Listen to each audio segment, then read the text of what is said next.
Welcome, everyone, to Nomadic Diaries podcast. My name is Doreen Cumberford. I'm the host, and today I am accompanied by Megan Norton-Newbanks, our co-host. Say hi, Megan. Hi, Doreen. Hi, everyone.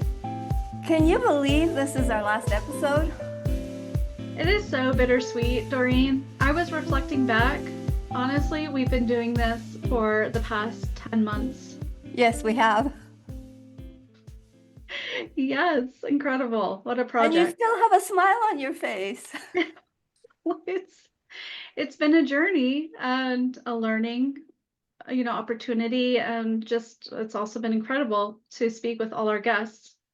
Yeah, I just really I feel so grateful. My heart is bursting. I feel like together we have really created something that will hopefully will really serve people in so many aspects of life. But I wanted to start today about the journey and just have a wee chat about that. Is there a powerful moment from any of the episodes that really captures your heart or that stands out for you? I wouldn't necessarily say for me one episode. I think what's so compelling about this series is that there's so much to say about belonging, and that captures people's attention. And I think we're all seeking this human desire to understand what is belonging. And Yeah. and so I think it's really cool that we've put together a 30 episode series on it. What about for you? Oh, I'm thrilled with it. Well, there was one moment that really brought tears to my eyes. And several of the episodes did. But that episode with Stephen Toole, when he showed us his international school classroom. Mm. Wow. I was just it was just like I was transported back 17 years into a classroom in Dhahran in Saudi Arabia. Absolutely. Yeah, that's a great one. And actually you just reminded me of the couple of the people in your community, seeing their backgrounds, but then also some of your relationships in your local community really gave me insight to the city you now live in and call home. And Yeah, that was really special. yeah, yeah, that was very personal, wasn't it? Now, what prompted you to write your book on belonging in the first place? Let's go back to that. You wrote the Bible on belonging, or one of the Bibles on belonging. Um, what prompted you to choose this topic? Oh, Doreen. Oh my gosh, where to begin? I think it was in direct relation to my personal story as globally mobile individual, not only in childhood, but also into adulthood, of really unpacking what is this deep human desire that connects all of us and yet eludes us. And so I think we're only scratching the surface with this. But Yes, one of the things my book does is showcase belonging through the lens of an adult third culture kid. And yes. in that book, um, I don't say the answers. It's more questions and prompts because I didn't want to be prescriptive. I wanted to be Mm, open and have the yeah. the reader co-author it with me. Yes, yeah, and that was lovely. And so for the Belonging Project on this podcast, I felt like it was a topic that was being discussed sort of adjacently by almost every guest I talked to. And at that point, when we started it, I think I talked to maybe 130 guests. And whether we were talking about deep culture or whether we were talking about cross-cultural communication or competency, or whether we're talking about repatriation, no matter the subject, belonging always occurred. And so I thought, everybody wants to talk about belonging, but I wasn't really conscious that so many people could talk about it so passionately. Absolutely, Doreen. And What do you find that surprised you about some of the key themes that may have emerged that you can talk about? I would say that there's a universality to this topic of belonging, and that that's the glue that connects each of us as humans, no matter what our story is, no matter whether we are monocultural or cross-cultural and multicultural. I would say that it's people are hungry right now for belonging in so many ways. And I felt like it was important to encourage us all to be more creative about the topic. And so, there's a bit of a gap between the external success and how we do belonging and how we take action and what we join in the outside world. But then there's a mirror image to that, which I think is reflected from our soul. And I wanted to be able to better articulate and have guests articulate that connection. How Mm. about you?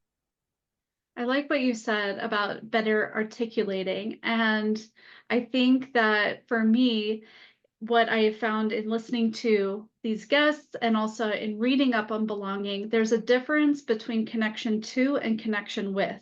Yes. And I find that with speaking with younger generations, sometimes it's connection too. For example, even on social media, are we connected to each other on Instagram? And are we Facebook friends or LinkedIn connections?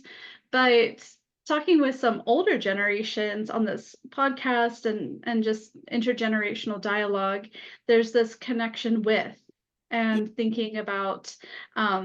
investment and reciprocity. And so I think that that's a distinction that's emerged for me. Yes.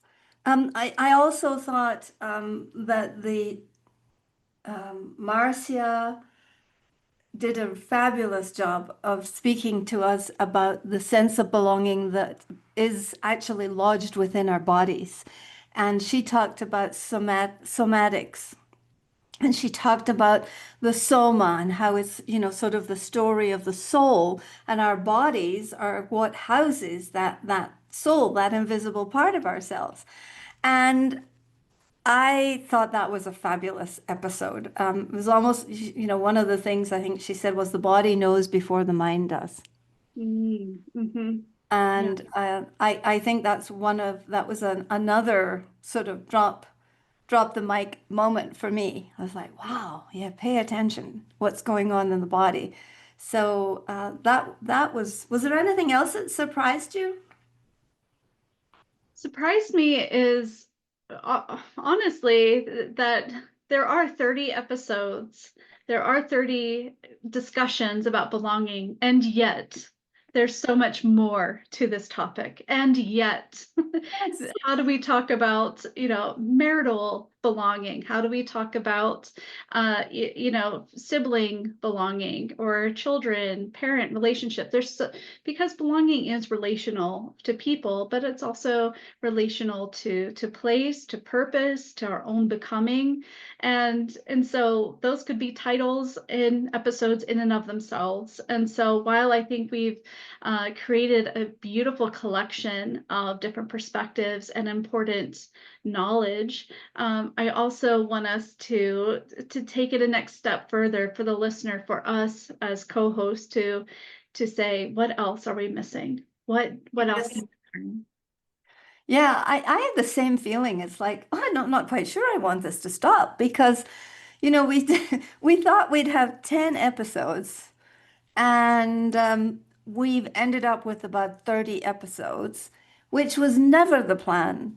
And it seems like there's so much momentum at the end of this that we could do 300 episodes on this topic, because there is such a willingness for people who have something valuable to say it. Yes, absolutely. And I am curious too, what is some practical wisdom maybe, or the paradoxical understanding that has come out of these episodes for you? I would say for me that the belonging paradox is more balanced. I feel more balanced in my sense of the belonging paradox. And I would say the belonging paradox that I now understand is the internal connection and the external connection. And the efforting, the planning, the organizing, the showing up, and the activity that is expressed through the body when we belong to an organization, a group, volunteering, a school, a family, and the reflection inside. And for me, I've always thought about it as a seesaw, sort of it moves. And sometimes we feel more connected to ourselves. We feel more like we belong to ourselves. Other times we feel like we're taking more activity and putting more action into the outside version of it. And I would say at the end of this series, I feel very balanced. Personally, I do see it as a paradox, but now I am at a place of equilibrium.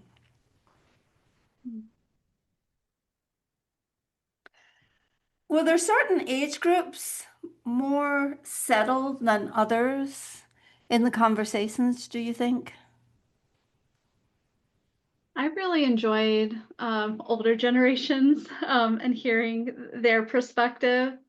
I think that wisdom that I heard from those guests like Lois and Ruth certainly was about this understanding that belonging is going to evolve and it's going to change. And it's not something that happens to us, but we have the agency, we have the autonomy to invest. One of the things that I think it stays with me is is in all of these messages that we don't we don't belong everywhere. We don't belong anywhere. Um, like that expression, everywhere and nowhere. Um, I think it's true, but if that's the mindset you have about belonging, it's going to be very lonely. Um, Yes. and so I I think to reframe from the older generation is that everyone belongs somewhere. And Mm, and it doesn't have to be necessarily that somewhere forever, but when it does change, when communities change, whether we leave or someone leaves, it's on us. It's in our power to then reinvest and reevaluate and to yeah. see our self-awareness for how we actually do belong. Yes. Yes. That's interesting. Um, I would say that in listening to all the guests, I did feel or I sensed that in some of our younger guests, especially at the beginning, we talked to Maria Suazo and we talked to Beatrice and we talked to Tayo and we talked to Melky, remember?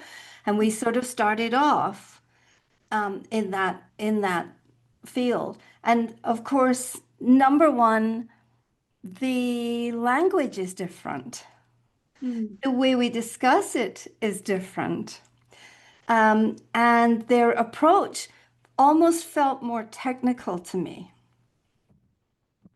And I thought that was very interesting. And I wonder if that's partly the effects of growing up with technology rather than growing up and then having technology installed after you're 40 years old or something.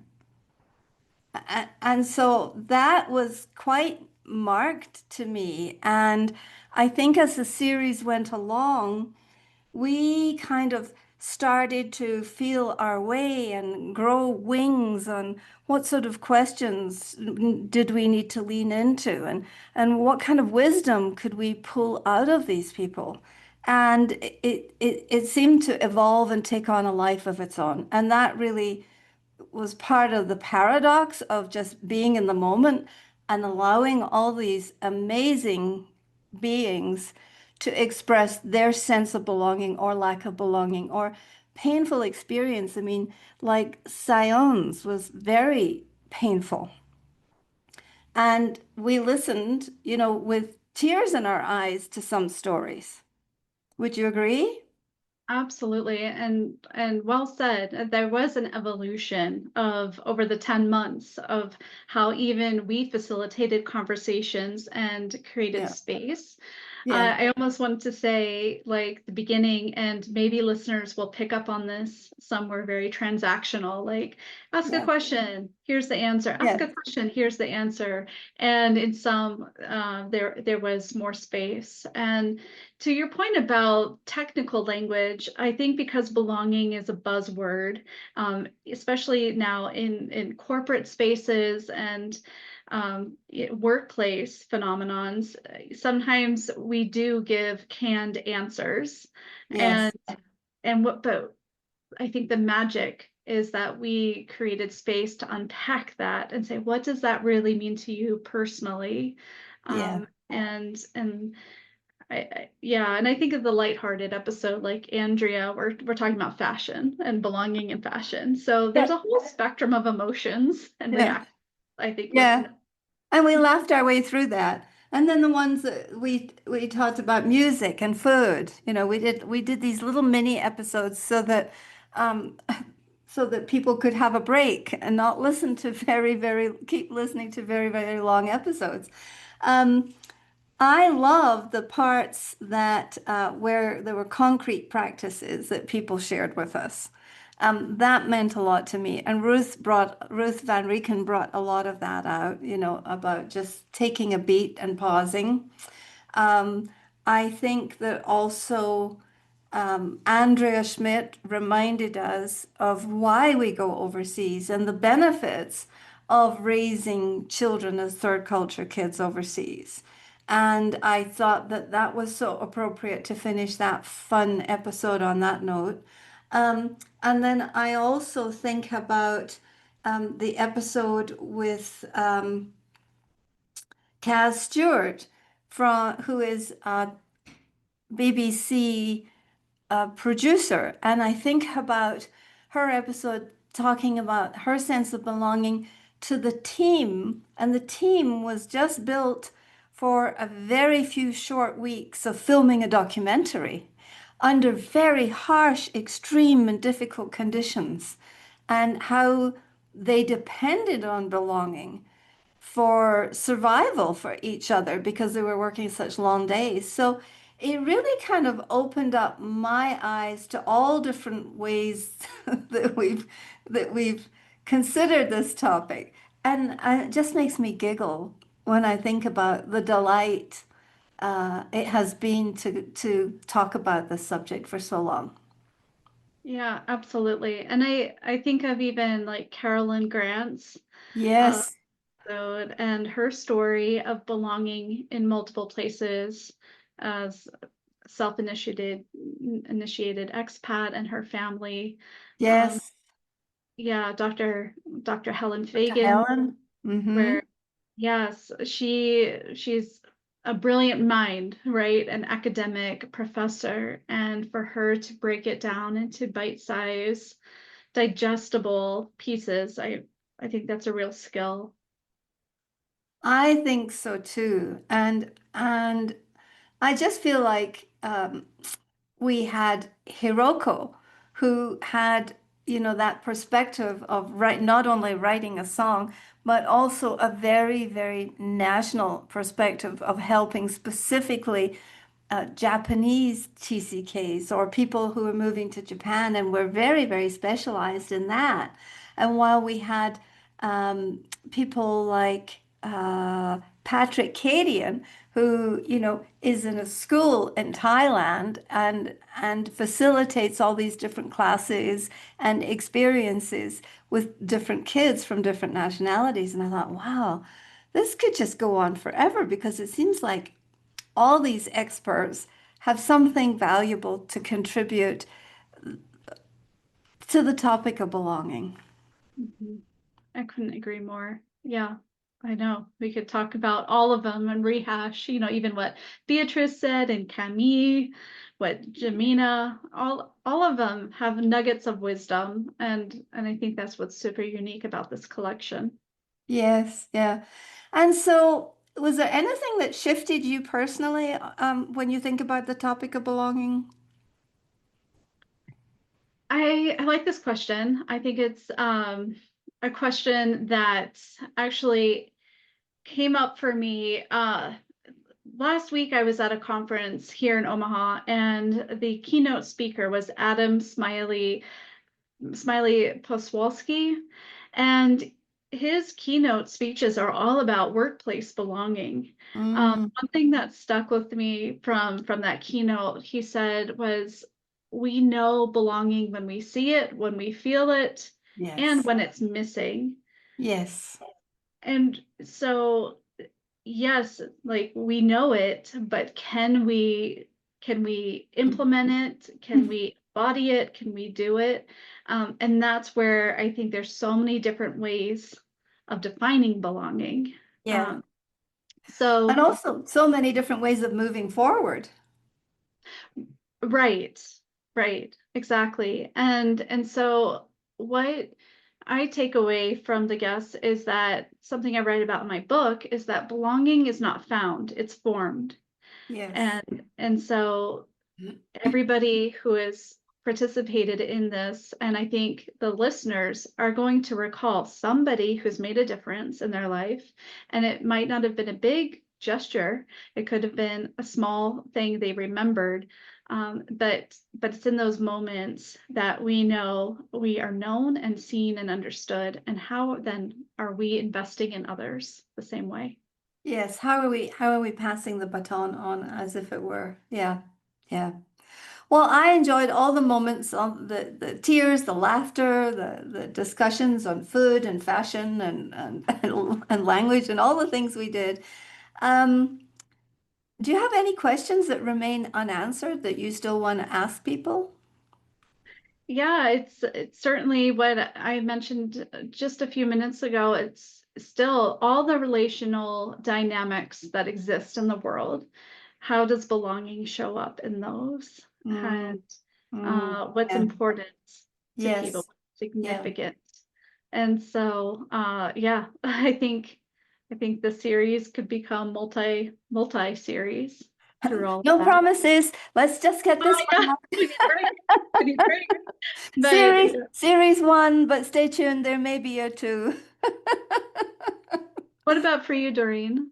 Um, well, looking forward, I really feel like it helped me develop confidence in my belonging as a podcaster. And that um, numbers are not important. It's the quality of the communication and the stories, the silly stories, the funny stories, the sad stories. It's it's the articulation of that that is building meaning in our lives every day. And as we build that meaning, I think the meaning is part of the connectivity of belonging. Absolutely. Yeah. So that's And what my hope is that you listeners will take away from this that um, the deep, heartfelt connection that Megan and I have experienced with many of these guests over time. And we sit here with coffee and water in hand, and we've just really hoped that this will give you listeners an opportunity to connect to one of the stories or three of the stories, or make a difference in your life in some way. I love that takeaway, Doreen. What did you learn anything about yourself in the process other than the fact that you had to put up with a an elderly partner? No way, Doreen. You're a master podcaster. You were telling me all the ins and outs in the background that goes into just one single episode, and I applaud you for all the episodes you've put out. You've built out a beautiful podcast platform with so many interesting guests. Well, Yeah. thank you. Thank you. I hope you'll continue to listen along and see where the journey takes us. For now, listeners, we are putting these podcasts out in one short time frame. However, they will be on the website, and they will be available for your listening ears wherever you are at any time. I would just like to say that, we started with the idea of asking where strangers become neighbors and stories become bridges. And the last few episodes that you have listened to, um, we hope that you will continue to join us and follow and be part of the conversation so that we can serve you, collaborate with you, promote your work, your and your journey, and find out more about your sense of belonging. Doreen, thank you for the opportunity to come along on this journey with you because, yeah, something I think I've learned about myself is that you can belong in an environment with a podcast host, and you're creating a culture of Yeah, belonging together. And so I think we've really learned how to understand even when we have the video, our body language of it's your turn now, it's my turn. So yeah. uh, yeah, belonging can be in so many different ways and so layered. And so it's really a practice rooted in courage. It is a practice rooted in courage. That's a lovely way to put it. And it's a lovely practice of dance. And I appreciate you being such a great sport and being so willing and spending so much of your time and your energy and your talent and your connections with Nomadic Diaries and with the Belonging series. And I look forward to many fun collaborative moments in the future. I would Yeah. also like to acknowledge our sound engineer, who's Pradeep, and our angel producer in the background, John Palmer. And I would like to give gratitude to all the guests who took a risk and who shared your worthwhile and very vulnerable stories, your education, your experience, your heart, and your great sense of belonging. So I just want to close with, before we sign off, Megan, is there something you would like to add? Well, I think belonging, it's about gratitude, it's about grace. And these are imperfect conversations. They're very authentic conversations with various perspectives. And belonging is not something to be mastered, but something to develop and hold with grace and gratitude. Excellent. Thank you very much. Thanks for all the fun and all the time and the time on the computer and the conversations. It's been really wonderful. I would just like to close with a couple of my favorite belonging quotes. As always, the one from Brené Brown. True belonging never asks us to change who we are. And Maya Angelou said, "We are at home wherever we find ourselves." So may you be at home wherever you find yourself today. And how do you say goodbye, Megan? Well, all our love, goodbye, au revoir, shalom, and tschüss. And I say masalama, sayonara, and hasta luego.